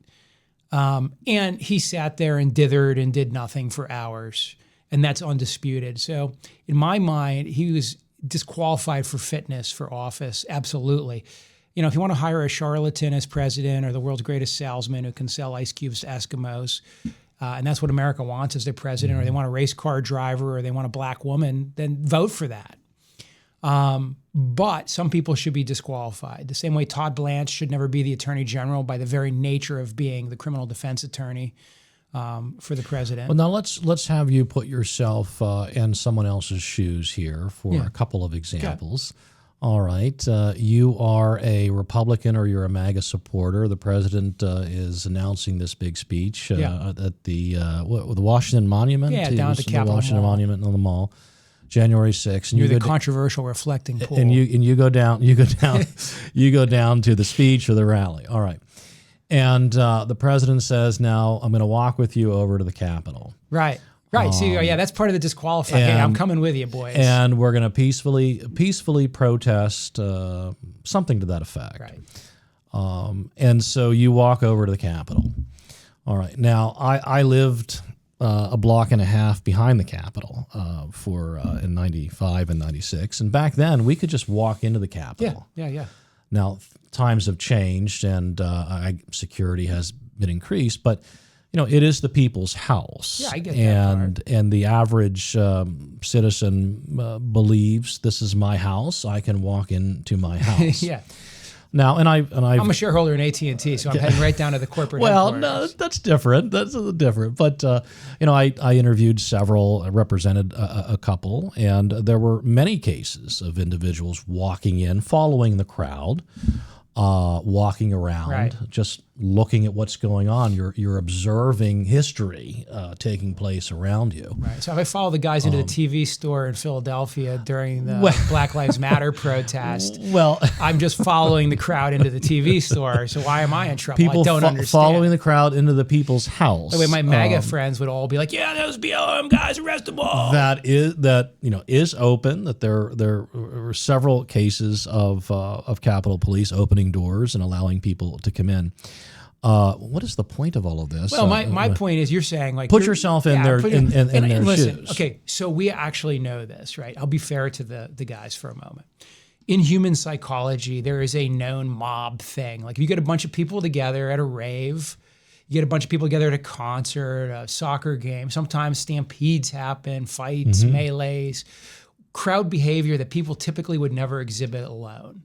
So in the defense of the MAGA guys, they were just doing what the people at the BLM protests were doing, just going along, right? Going along with the flow of what they saw. So if I see this guy going into the Capitol, it's the people's house I can go into. Is it closed? Is somebody telling me to leave? Am I beating a baton against a police officer's head? Well, that's a little different. Well, but that was happening, right? And so if you see somebody beating a police officer with a baton, you should probably make the conclusion, as my mother would probably say, get the hell out of there. Yeah. Well, but other people make the conclusion it's the people's house, and other people are going in, and some guy's beating somebody with a baton. It's a police officer. Who cares? I'm going in. I'm a former Air Force person, so I'm going to try to crawl through this window into the house because, oh wait, they shot me. I wonder why. Yeah. Well, we all react differently. Certainly, there was some the physical altercations, which is just inexcusable. All I'm saying is that a smart person, right, would have looked around and said, "This doesn't look like it's going to end well for anybody. I should probably leave." But my president, my dear leader, Kim Il-jung Trump, has just told me to march peacefully. He's right behind me, and he's coming in too. Oh, wait, no, he fled to the White House and forgot to tell me party's over. Hindsight is 20/20, and I'm saying there were many people down there who were there peacefully and who walked into the Congress thinking that they were permitted to be there. Did nothing disruptive when they were in there and walked out. But some of those same people are upset about Selma and people marching peacefully over the bridge as well. So let's not forget. What's good for the goose is good for the gander. But now put yourself in the shoes of Donald Trump. And I think, he left He's desperately clinging to the presidency. He does not want to leave. He is trying to bully Mike Pence. He is working every angle he can to steal the election. He is calling Brett Rathensperger on the phone, and in the greatest. That's before we're talking about in the on greatest, the day. right? But I'm saying in the lead up, he is trying to steal the vote. He is telling them to find votes for him. He is doing everything that Republicans project onto Democrats. Not the best way to articulate that concern when he says, "Please find the exact number." Right. Of If votes you're that being I need. charitable, Yeah. I think he's corrupt. He's polluted. And he was trying to steal the election. All right, so put yourself in his shoes. So he does encourage people to come to the mall for this great speech. And was there a title to it? Was it "Stop the Steal"? Was something that, along those lines? That, yeah. I mean, and it was paid for by the gal from Florida. So another one of his cronies. So now he's down there. He is talking. In his defense, he did say peacefully. I do recall reading that and seeing that. Because mafia dons often say use the most violence possible. And so then I need you to take care of something for me, Mark. So they all start walking down. You're from that line, Scaringi. You understand what I mean? He goes back to the White House, and I think he was sitting in the dining room beside the Oval Office. There's a TV there, and he's watching this on television. And I remember being lectured by Hillary Clinton when she was called to the carpet for her handling of Benghazi. Benghazi, yeah. And she was talking about the fog of war. Like those emails. So he's in the dining room, the executive dining room, and he's watching this on television. And isn't it the fog of war? I mean, does he know exactly what is happening step by step? No, he is hoping that they disrupt the transfer of power. He is secretly wishing that Mike Pence gets his due for not playing ball. He's hoping that the Congress and the Senate are disrupted, and then he can claim that the transition of power has to wait a while, and then somehow he'll accomplish what he's trying to accomplish now, which is becoming president for life. That's what's going on. That's my charitable, maybe not charitable view of what's going through his mind. What's going through his mind. That guy has no compunction. If somebody ran to him right now and said, "Mr. President, we believe you can take over the country and be president for life," he would never say, "No, I'm like George Washington. I only want 2 terms." My God, Mark, he has a 2028 mega cap available on his website. Isn't he doing that just to taunt the media? You Trump guys always tell us that. He's just saying these things. He's not actually going to put a mass police force on the street. He's just saying this. He's not actually going to invade Greenland. He might yet invade Greenland. I think if Iran had given him a little... Well, he said he wouldn't invade Iran, and then he did. Yeah, he probably... Or attack Iran. Listen, they told me that if I voted for Kamala Harris, we'd be at war with Iran. I voted for Kamala Harris, and we're at war with Iran. This is interesting to me. So he's in the executive dining room, and you're going through kind of a stream of consciousness as to what you think Trump was thinking. And you think he was hopeful that the protesters would get into the Capitol and disrupt it enough to give him some sort of justification to stay in office for some period of time, longer period of time when his... While Brad Rathensperger found the 20,000 votes he needed. In the various states that he needed. Yeah. I think it was really the goal.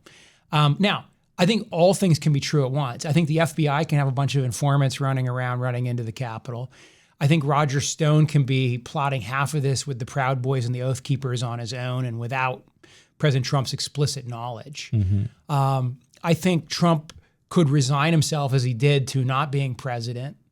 But I don't think you can trust that man to leave office. No, he did put out a tweet relatively early that was taken down. Was it his?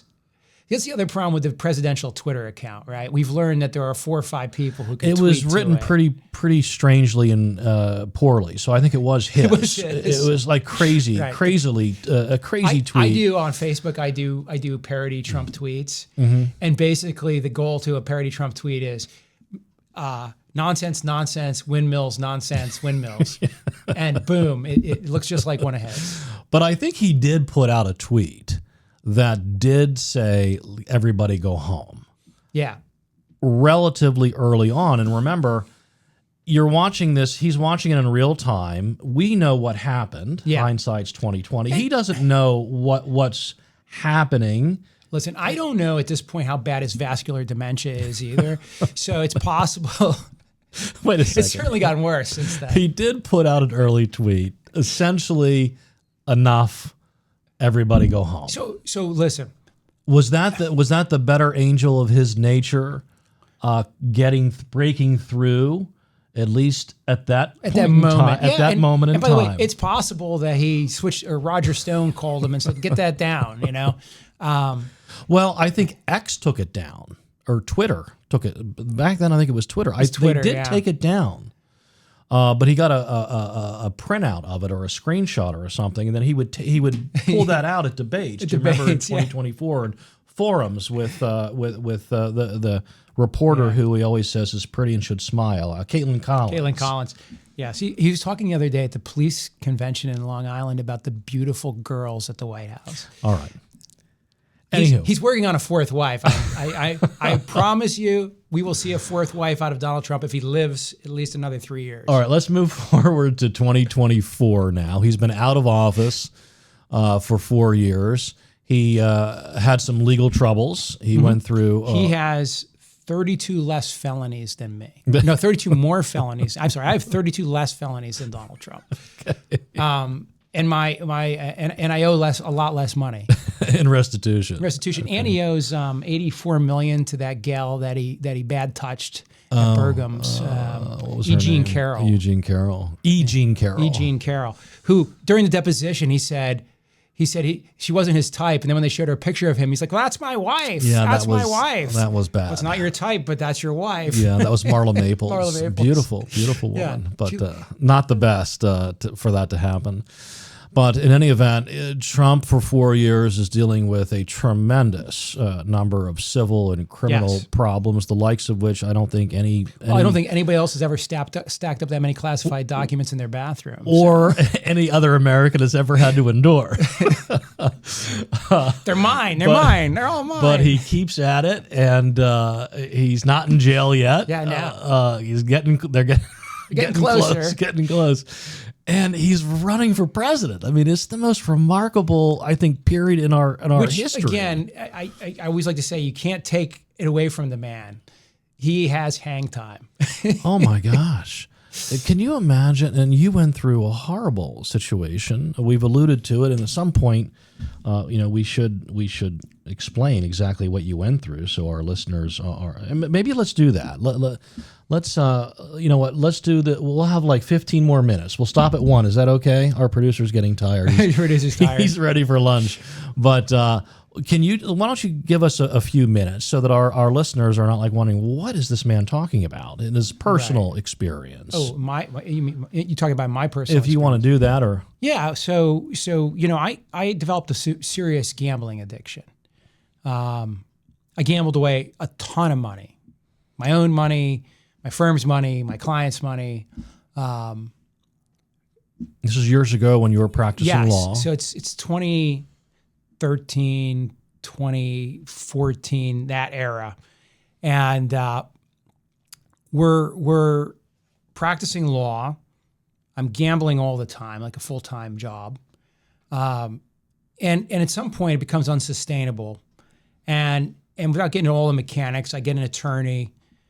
We make a disclosure at the same time but it's not the disclosure like 2 months before there's a problem. It's the disclosure on the eve of the crisis, But I turn myself in and I tell the government I stole about $770,000. Well, the government, being the government, takes 2 years to come back and say, hey, you stole $770,000. I'm like, okay, so now the wheels of justice grinding slowly. So you weren't charged right away after you made the disclosure? No, it took a number of months before they brought the original charges, the first set, then they had a second set, and then they finally concluded and agreed that was the extent of it. But my joke about that is very typical of government, right?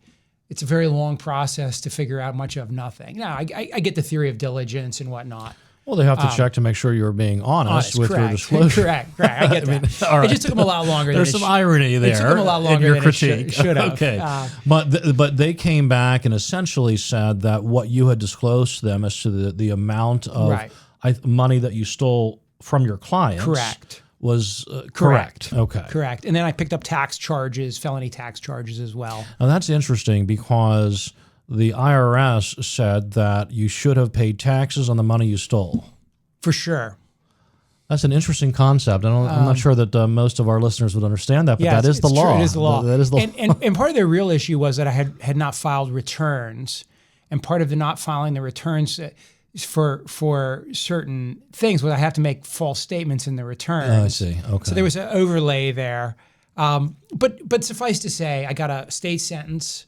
Originally 5.5 to 18 years. My guideline range in the state was about 9 months, by the way. So the judge really slapped it to me.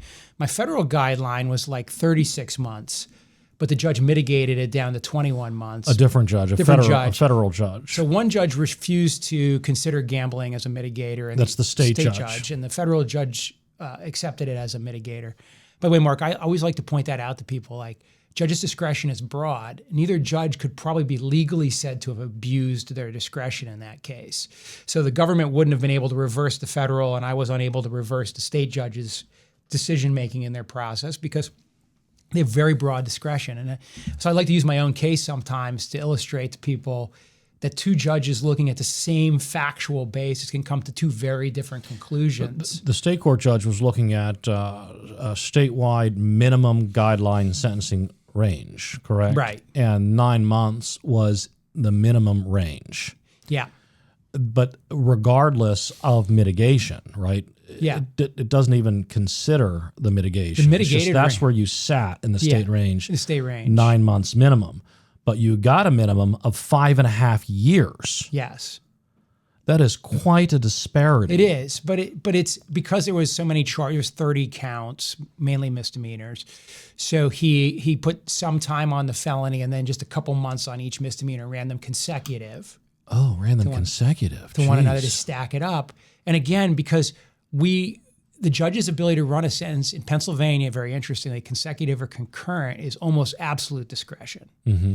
The ability to give me like 1 month above a guideline range of RS to RS is discretionary. So each individual misdemeanor was within his discretion, and then stacking them was within his absolute discretion. But typically, those sentences for those offenses will be run concurrently. Anybody who wasn't a high-profile attorney probably would have gotten like 11.5 to 23 in the county, followed by 10 years. So basically, it's because you were an attorney. I violated my trust, right? You know. I was a high-profile attorney, and I drew the wrong judge, which is also important. You know, there's this whole theory about the law, right? And by the way, I have a book I did on it's like an AI guide. It's on Amazon for people who want to like work on their own cases or whatnot. And I have some components in there on custody. But one of the things that I didn't put in that book, but I've talked about before, is who your custody judge is matters. Mm-hmm. If your judge was in a split home and had a terrible experience with the custody order, they're going to have a certain version of how custody order should be. If they were in a home with a split week on, week off custody order and their life was great, and they thought that was great, they're going to bias themselves to that particular order. But because we don't like to acknowledge that who the judge is matters. And maybe because he's a practicing attorney, he still has a license, he may not want to agree with me as fiercely as I'm about to say this, but I can tell you when I used to get a client for Dauphin County, depending on which judge we drew, I could already tell you what your sentence would be. So you'd spin the wheel of justice. Now, maybe there were ways to make that wheel stop on a certain judge, Mark. And and getting back to your personal story, because I want to get out of it and get back to politics. Anyhow, I ended up in prison. I ended up in Camp Hill and then a couple state prisons and the federal system. I will tell you that what you're led to believe about prison is simply not true. It's a lot worse in many ways than you can imagine, and it's a lot better in some ways than you can imagine. But what's really going on in the state prisons and the federal prisons is an agreement between the inmates and the administration. So there are rules you can break. There are rules you can't break. There are consequences if you get caught breaking some rules. A lot of blind eyes are turned. There's a giant underground economy. There are open-air drug markets. There are guards staging fights between inmates. There is anything and everything you can imagine from a movie going on in there. There are also plenty of good people working there. So it's just complex, and what we should do someday is just do another show on just the mechanics of prison. We will. But you served your time. I served my time. I got in good physical shape. We used an older picture of you. Yeah, you did use an older picture. Because you look so distinguished in the older picture, but maybe we should have used a new picture of you to get you in shape. No, but I read a lot. I studied a lot. I worked very hard to stay in contact with my son. It shaped me in ways that I'm still learning, of course. I've been out a long time now. When did you get out? I got out in 2021. I've almost been out as long as I was in now. 2021. So you got out a year into COVID. I did, and the world was still reeling from it. Yeah. So you've been out for 5 years. Coming up on 5 years. 5 years. Okay. Now, and so you've done your time. You're still paying your restitution. I have a good job. I don't talk much about it publicly because I don't think it's fair to my employer to be drug into my drama, so to speak. But I make regular payments to the county, regular payments to the federal government. Am I paying as much as I like? Am I eating as well as am I eating at the Fontainebleau in the Miami? No. But I'm making a decent living. I'm paying a good child support payment. I'm paying my restitution. I'm doing what I need to do, and I'm having a. So you have an interesting perspective on what Trump was going through when he was going through his criminal cases and his prosecution and his possible incarceration. Yeah. Oh, yeah. He should. And so again, for him to, it takes a certain kind of character, right? And so I really believe that Trump is a little emotionally unattached, maybe a sociopath, but nonetheless has a fortitude to him. Incredible fortitude. Which can't be underwritten. Now, I do feel that we have seen in the last year or so a massive decline in his stamina and his health. And I know that the people who spent so much time claiming that Biden was unfit are still trying to pretend that Trump is totally fit. But I think that's part of how we got into the Iran war. Is he is kind of like my 80-year-old grandpa, kind of susceptible to marketers, susceptible to what he gets in his mailbox. So the Prime Minister of the State of Israel, Bibi Netanyahu, comes to visit him in the Situation Room and feeds him a line of goods. Shows him the same PowerPoint he's been showing every president since 1802. Yeah, all the way back to Reagan. I think when Bibi was ambassador from Israel to the United States, essentially the same shtick Bibi has been pushing on our past presidents, and even comatose, delusional Biden says no. Right, or Jake Tapper or somebody actually in charge of the time. Whoever's working the auto pen. Yeah, who's working. But Trump says yes. And even Marco Rubio, who is kind of a never-ending war guy and a big American empire guy and a big advocate for Israel, a big supporter of the war in Iraq. Apparently Lindsey Graham was thinking of going against Israel. It'll never happen. Even Marco Rubio is skeptical about the intelligence that Bibi is reciting from Mossad. Of course, J.D. Vance, who is becoming my favorite candidate, we'll have to talk about that in the next session, is very skeptical in the Situation Room. But Trump says yes. Right. And what do you attribute that to? Even though Trump, for how many years, had said no more wars, no new wars, no wars in the Middle East, and no wars against Iran. I attribute it to what happens to everybody in power, which is they start to believe their own bullshit. And part of it was he just had a bang-up job in Venezuela. He used his magic discombobulator, and the intelligence was perfect. They scooped the guy they wanted. They got the woman in charge they wanted. I've read some theories that he was led to believe that they had a similar situation brewing in Iran where they could get a friendly regime in place. Maybe not one that was going to bury the hatchet and be complete peace, but would be controllable and tolerable to them. And so they make a decapitation strike thinking that they're going to move this to phase 2 within a few days. 3 to 4 days. And I think just like Putin thought that Zelensky would be eliminated and the Ukraine would be taken over, you can see how that's worked. And I think the lesson for today or this era is that our countries that were the powerhouses, Russia, the United States, the militaries, were not what we thought they were. So we just learned yesterday, I think, that the USS Abraham Lincoln, part of their resupply issue is because, well, turns out our base at Bahrain was destroyed and they couldn't resupply the ship. That seems to fly in the face of everything Hegseth's been claiming and Trump's been claiming.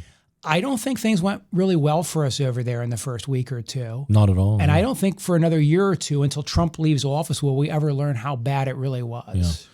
Well, our bases certainly sustained a lot of damage there. Apparently, our ships were able to defend themselves pretty What about adequately. that? What about that fire in the laundry room on the aircraft carrier? Well, but the larger point.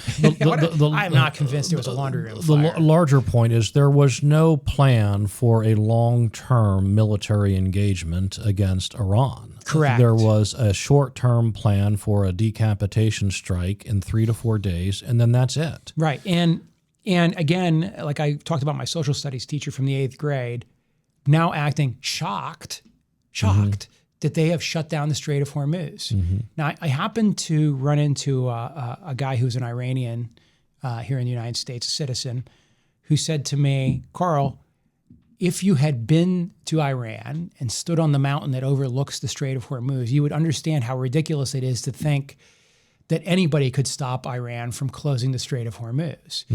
He's like, at its narrowest point, you can literally look off the mountain right across. And he said, so much of that coastline is like that. And he was fascinated by the idea that we thought we could control the Strait of Hormuz. I'm not saying he had any loyalty to Iran. He was just saying any, guy who knows anything about anything who stood on that ground would just look and go, yeah, wow, it's going to be really hard to get these guys to not shut Now, remember, this thing down. Trump's generals said that Iran would close the strait. It was very likely they would in response to our attack, and Trump said it'll be over in 3 to 4 days. We don't have to worry about it. Right. His gut check. But we're still worried about it. He knows more than the generals. But I do. We could talk on and on. And I let's say I've got about a minute or two left, and we'll stop here at 1 o'clock. So, are you still a Republican? I am a registered Republican. I still vote for Republicans. I'm sometimes limited in my primaries because of that, but I refuse to switch parties. And in this state, being an independent won't get you anywhere. Okay, so now we're going to skip the midterm elections. Maybe we'll talk about those at a later date. But now the 2028 Republican presidential primary election. J.D. Vance, Marco Rubio, some others. I pick Marco Rubio over J.D. Vance because J.D. Vance seems to change his beliefs like Arlen Specter does. Marco Rubio might have a better explanation for why he's kowtowing to Trump. But anybody who's currently kowtowing to Trump is going to have a hard road to get my vote. To get your vote. I thought you were going to predict election outcomes, but personally, you think that J.D. Vance is a chameleon? For sure. For sure. I've seen him dressed as a girl in his high school. No, you haven't. I have. I got the picture on my Facebook. Policy-wise. Oh, well. Politics. Oh, policy-wise. Well, mascara confused me. No, he he went from calling Trump a Nazi to saying he's the greatest thing since sliced So did bread. a lot of people, though, and so did Marco Rubio. And Yeah, Ted and that's what I Cruz. mean. And so all the Trump enablers. So did most of Trump's cabinet. Yes. Which, by the way, those cabinet meetings look like North Korea. Scares the hell out of me. And so the very fact that they participated in that should disqualify them. Wow, so the okay. Republicans need to find fresh, non-Trump. But what's J.D. Vance blood. to do? He's the sitting vice president of the United States. What's he going to say? I am so opposed to the war in Iran. I'm so opposed to the direction that Well, Trump but that's is what everybody taking. wanted Kamala to do, right? Kamala didn't speak out enough against Biden's policies when she was running. We'll see what JD does. We'll see if he follows the Kamala route or he throws Trump on it. But I think JD's actually hoping, and the reason he's running this route is he knows what I know, which is that those large legs with the venous insufficiency are probably heart failure with Donald Trump, and probably suspects that he'll be president rather than vice president running. Never So thought he has of a that. very smart game to run right now if you just want to look at the raw politics. Well, and we'll have to leave it at that. We've had Karl Rominger here for about 2 hours. And thank you, Karl, for giving us the benefit of your views on politics and also sharing some of your personal experiences, probably not what you look forward to doing. Not always fun to talk about. Not always fun to talk But they're about. part of my life. Part of your life, part of your story, part of President Trump's story. He had his own personal trials and travails there. And I do want to just leave you on one final note. There is a wonderful woman that I date. Her name is Fiona. And she is just a blessing. And I find that in all these travails and everything that's been going on, her support is one of the greatest things I have. And I just felt I had to mention that. Oh, what a lovely sentiment. And that's about all we have today on the Mark Scaringi Show. Thanks for listening. Okay, well done.